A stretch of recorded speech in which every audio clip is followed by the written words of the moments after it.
Hi guys, what is up? Welcome or welcome back. I just got done finishing the part 1 of this video. If you guys want to watch my reviews and my thoughts on these books, which are in the top 23 books I read in 2023, then go and check out this video. I will link it down in the description as well as in the comments, or you guys can just go and watch it on my channel. If you're new here, hi, my name is Rutvik. Thank you so much for clicking on this video, and if you're not new here, thank you so much for coming back. Fucking love you. Okay, enough of introductions. Let's get on with the rest of my favorite books of 2023. Our Wives Under the Sea by Julia Armfield. This is a literary horror type of story wherein we follow two POVs. The first one is Leah, who goes on like a deep sea mission, and that mission just goes awfully horribly wrong. And then the second POV we find is Miri, who is her wife. We follow Miri's point of view after Leah is rescued and she's brought back home, and we follow as she helps Leah get out of the trauma and as she experiences PTSD. This book is just so haunting. It is so harrowing. It is so like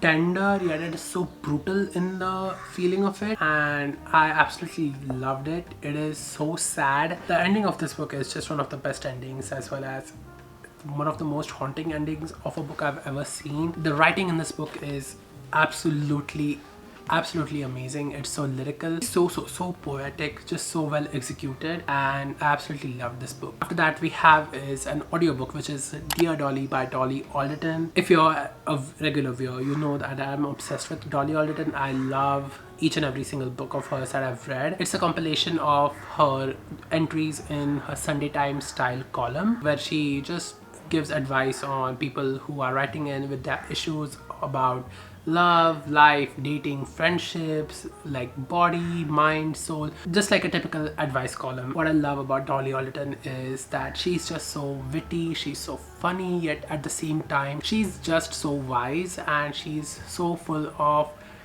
wisdom which you can accept and you can understand. And I love the way she narrates her books and the way she writes. I just love Dolly Alderton. I'm like a huge fanboy, so that's like the grounds for this book being one of the best books that I've read this year. Moving on, we have is Kimjong Bor 1982 by Cho Namju, translated by Jamie Chang. Never have I ever had like such an intense physical reaction when I read a book. This book makes you so mad, so frustrated, so sad, and just it makes you feel so much feeling. It aggravates you beyond no other. It is about Kim Jae-young.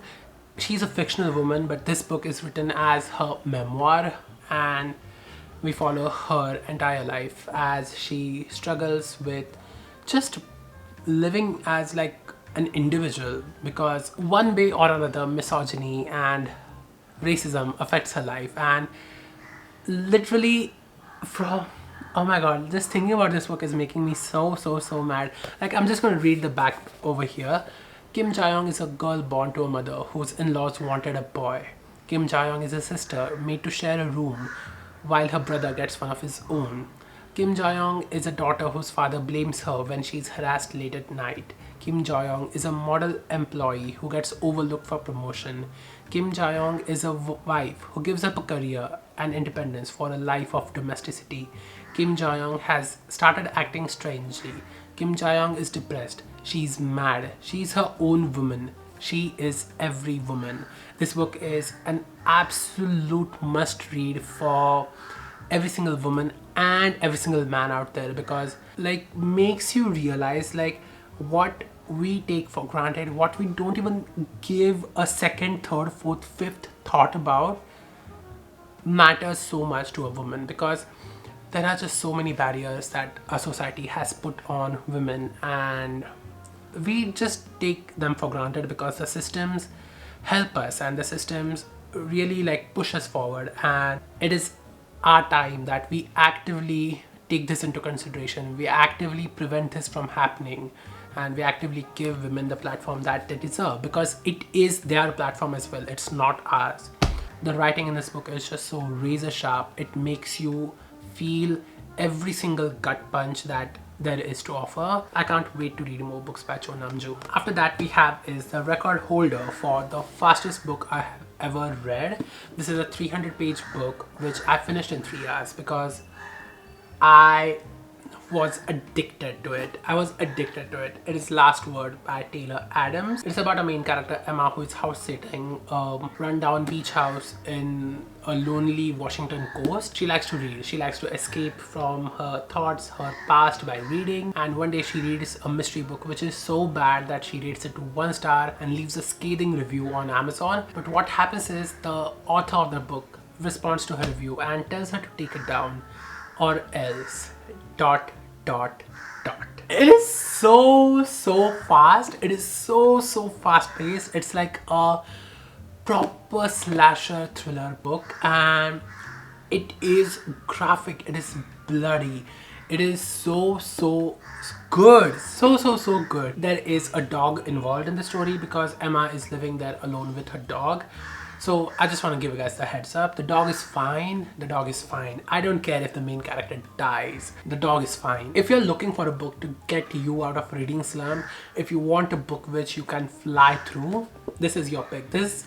This right here, this is your pick. After that we have is one of the most memorable books of my entire life, which is Strange Sally Diamond by Liz Nugent. Part psychological thriller, part a story of a woman who is just coming out into the society after a really tragic past. It's very similar to Eleanor Oliphant in the setup of it, but it is, Eleanor Oliphant is like a little shadow turning into a light. This is night and day.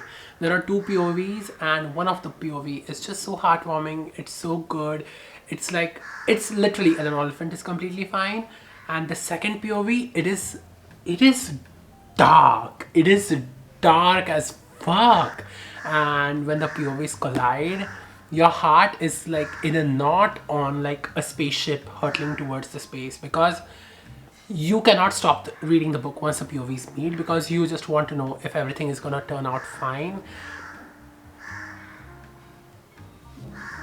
I don't want to talk about it. It's like just so well executed, and loved reading this book. And if you love Eleanor Oliphant, is completely fine, and if you love thrillers, this is like the perfect combination. This is like the perfect combination. Why is this crow cawing so much? Let me scare it off.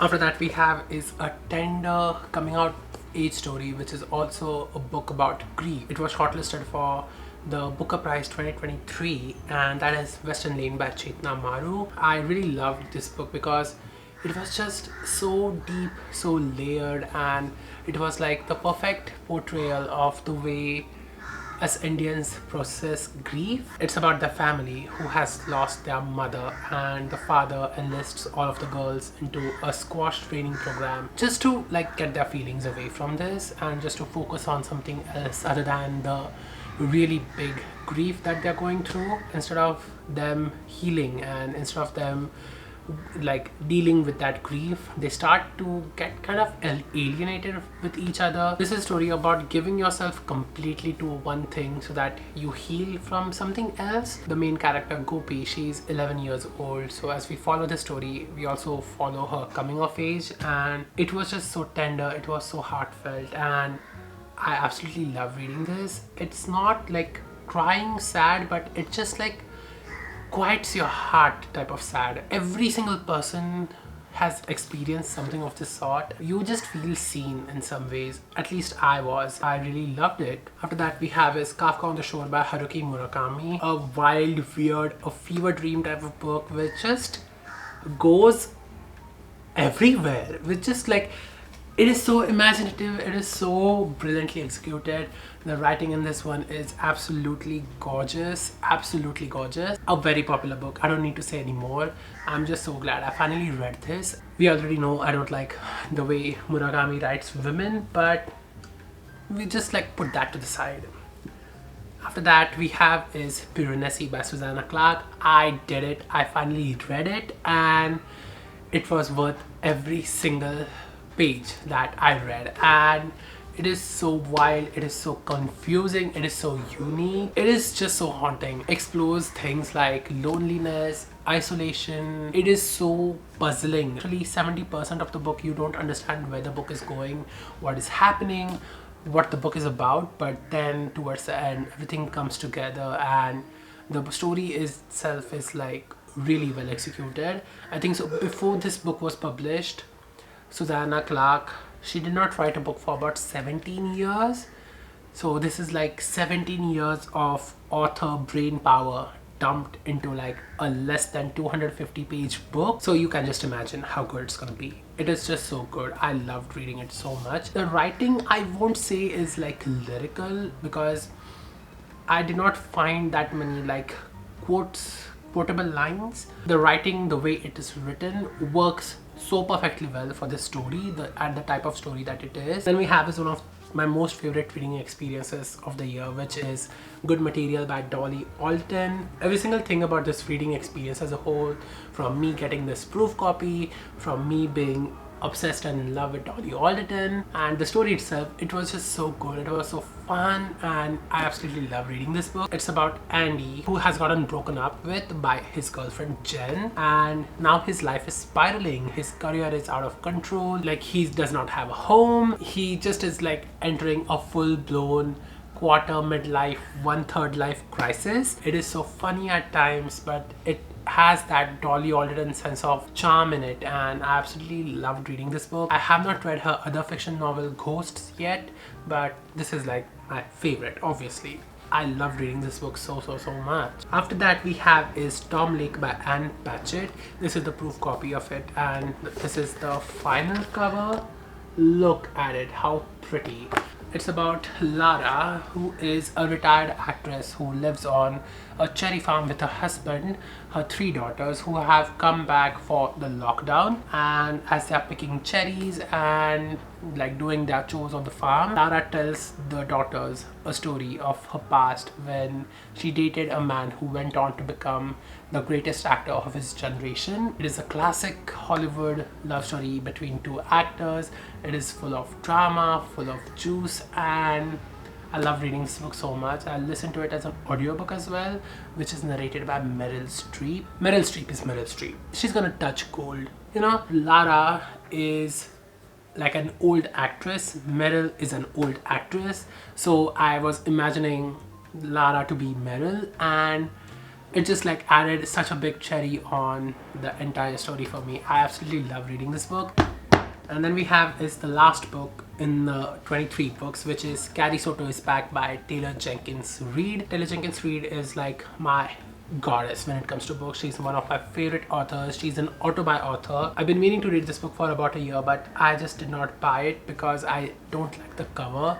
I still don't like this cover, but I just like could not wait anymore. I wanted to read what this story was about. It's about Carrie Soto, who is the greatest tennis player of entire time. She's a retired player at the start of the story. She has the record for the most Grand Slams won, and a new player has just tied it.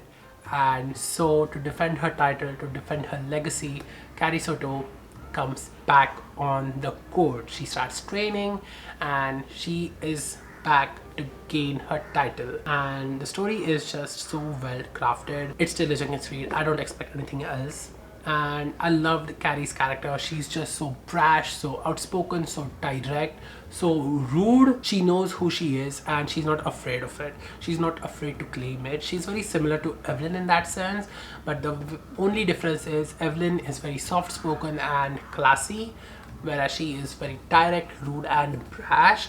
The story is a bit predictable in the sense like it's the story of a sports athlete coming back to claim something, so you can just guess how it goes. I just loved every single moment of reading this book because Taylor Jenkins Reid writes with such addictiveness in her words. I absolutely loved this book for that. This is like my second or third favorite Taylor Jenkins Reid book. Anyways, those are my top 23 books of 2023. Now let's go on to the special mentions. First up we have is She and a Cat by Makoto Shinkai and Naruki Nagakawa, translated by Ginny Tapley Takemori. This is a collection of short stories about women and their cats and their relationship with them, and it's just such a feel-good collection of short stories. All of the stories are intertwined with each other, they are linking to each other, and throughout the stories there is like a side plot which progresses, so it keeps you interested. I love reading books about cats, and this was like a really good book for that. Then we have is Begin Again by Emma Lord. This is a YA coming of age story.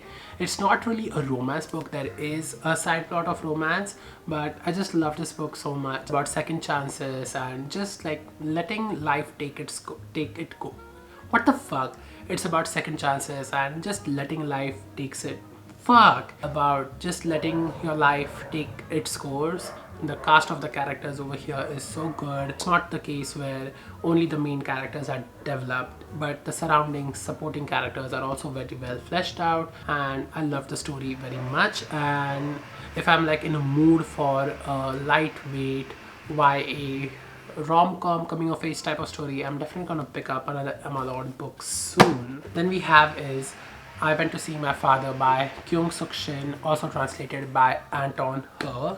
Over here, I'm just gonna read the last paragraph because it just completely encapsulates the story so well. I Went to See My Father opens a window onto family, loss and war. It asks us to look at the ones we love, uncover the secrets they keep, and finally see who they really are. The characters in this book are just so well thought out, so well fleshed out, and the relationship between those characters is just so well like portrayed. The writing in this is just so well done. It invokes such great emotion in you. It makes you sad at times because you see the father sacrifice so much just so that his kids and his family can have something to eat. It's like a perfect portrayal of a complex life, and that is what I loved about it. Then we have is Galatea by Madeline Miller. It's a short story written by Madeline Miller. It's about Galatea. What the hell am I trying to say? What's the point I'm trying to make? It's over here because it's written by Madeline Miller. It is so beautifully rendered and I love the story. It's so small, but it managed to hook me within the first 5-6 pages, and it is just so well thought out and just so well written. And we have is Crying in H Mart by Michelle Zauner. It's a memoir of the author's life as her mother gets cancer and she passes away. We explore their history, their immigrant experience, as well as how they bonded with each other over food, and how food plays a big role in just creating a connection to your home and to your homeland and to your identity. It makes you cry at the most unexpected points where like you just something in the book just hits you and it just makes you cry. I cried a lot when I read this book. Then we have is Orbiting Jupiter by Gary Schmidt. It's so this book made me cry so much. It's about a main character who is a boy who gets a girl pregnant, and so as a result he's thrown into a juvenile facility and he does not know yet that he has a daughter. And when he's put into a foster care, he from somewhere learns that he has a daughter, and then we follow the story as he does anything and everything just to look at his daughter. It is so sad. It is so incredibly sad. Like I'm thinking about it and it's making me so sad because it is just so tender and it is just so, oh my god, why the hell is this book in honorable mentions? It should be in like the top 23. Oh my, can you guys look at me? This was not planned. I fucking love this book. I love this book so much. It is just, oh my god, I love, I guess me tearing up when I didn't mean to is a really good review. So I hope you guys pick this book up. And then the last book we have is another audiobook which I read, which is The Ballad of Songbirds and Snakes by Suzanne Collins. It's a prequel to the Hunger Games trilogy. In this book we follow the story of President Snow and how and what happens in his life that sets him on the path that takes him to becoming the President Snow that we know in the main trilogy. I love the way the entire world of Panem was set up in this book because we see a complete different version in the Hunger Games trilogy. It's so technologically advanced with corrupt morals and stuff like that. Panem that we follow in this prequel, it's set in during the 10th Hunger Games era. We follow the entire capital as it is in the process of building itself back up after the war. So the morals are not as corrupt, but you see the seeds over there. You see the difference in ideologies, you see the difference in morals and ethics and priorities, and I just loved the way the book was executed by Suzanne Collins. It does not feel as if it was planned when she wrote the main trilogy, but there are so many tidbits which you are like, oh yes, this makes sense, it's gonna play a big part during the main trilogy. And this is the first time I think so you should read a prequel after you've read the entire trilogy, otherwise it's just not gonna hit, because the majority of the world building is done in the Hunger Games main trilogy. So you should read the Hunger Games trilogy first and then the prequel. Also, there is just so much layered social commentary throughout the entire book, which is so relevant in today's time. So yeah, you should definitely read this if you're a big fan of the movies or of the original trilogy. I hope you guys enjoyed this video. Thank you so much for watching. I don't want to say like read just one book, read the entirety of this recommendation list. Like, if you read these books, you're guaranteed to have a good year of reading. So this is like me creating your TBR for you. In like I did all of the work for you in 2023. Just take this entire thing, put it in your wish list and read it throughout the year. Thank you so much for watching. If you like this video, give it a big thumbs up, comment down below and tell me what was your favorite book in 2023. Subscribe for more videos coming soon. Bye.